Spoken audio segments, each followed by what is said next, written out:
The billionaire wanted to test his maid's trust. For years, she had worked quietly in his home, cleaning every corner with care and devotion. But deep down, he believed loyalty was fragile. That money could break even the strongest character.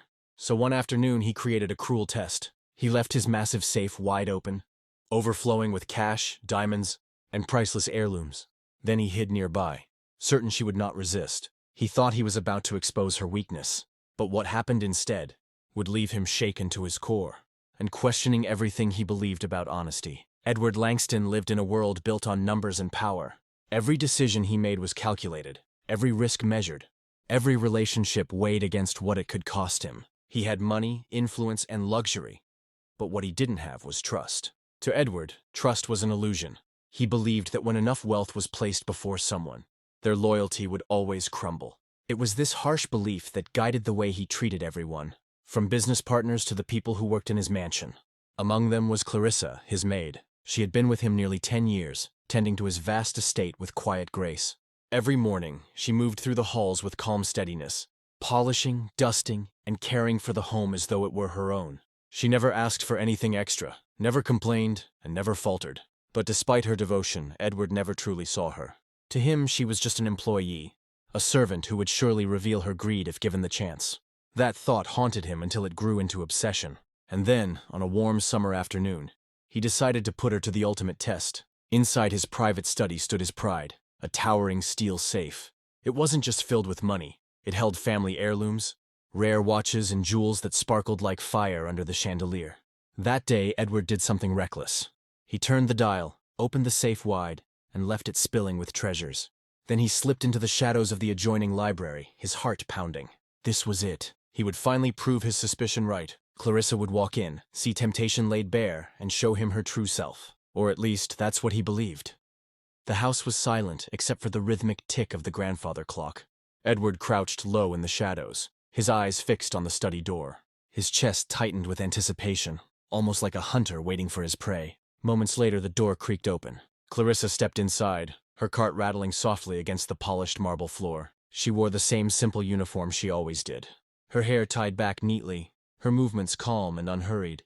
She began dusting the shelves, straightening a stack of books, and humming a faint melody under her breath. Edward's gaze never left her.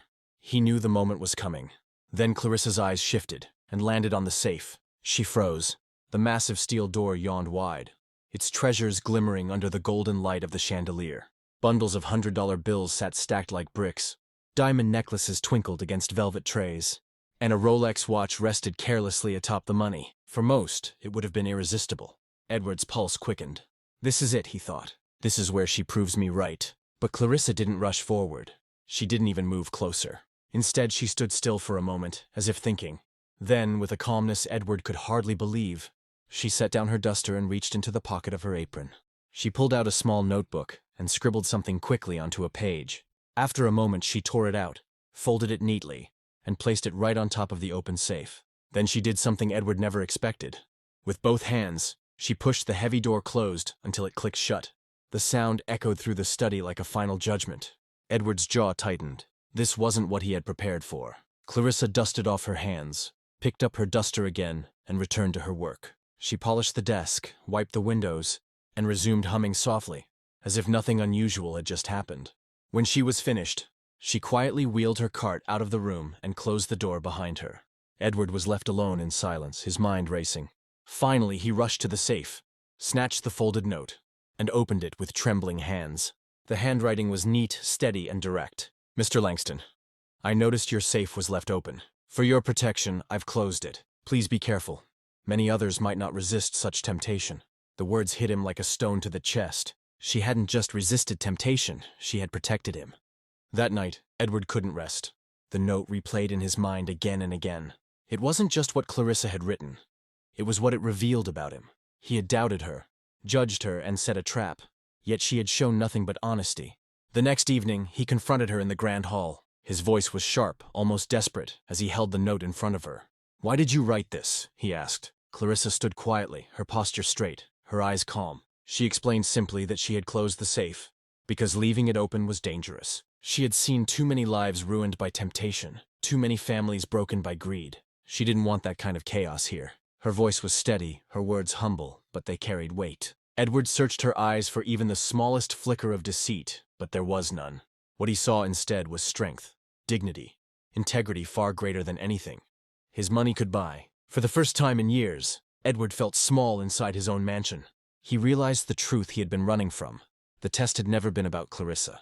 It had always been about him, his arrogance, his prejudice, his inability to see the worth in someone who had been nothing but faithful all along. And in that realization, shame burned hotter than any fire. Edward's so-called test had revealed nothing about Clarissa. Instead, it revealed everything about himself. It showed the ugliness of his assumptions, the prejudice that had clouded his vision, the pride that had convinced him money could define a person's worth. The following week, Edward raised her salary and gave her greater responsibility in managing the estate. But more importantly, he began to see her differently. Not as the maid, but as a woman of unshakable integrity. Someone whose honesty was far richer than anything stored inside his safe. Clarissa, however, carried on as she always had. She didn't boast about what she had done. She didn't see it as extraordinary. To her, honesty wasn't a performance. It was simply who she was. But Edward never forgot. He kept that folded note in his desk drawer, not as proof of her loyalty, but as a reminder of his own failure and the lesson she had unknowingly taught him. For the first time in his life, Edward realized that true wealth was never in his vault. It was in the quiet, steady integrity of people like Clarissa. And maybe that's the question. We should all ask ourselves, how many times do we judge others unfairly, convinced we already know their worth? How often do we create tests, only to expose our own flaws instead? Because sometimes, the richest person in the room isn't the one with the biggest fortune. It's the one whose honesty shines when no one is watching.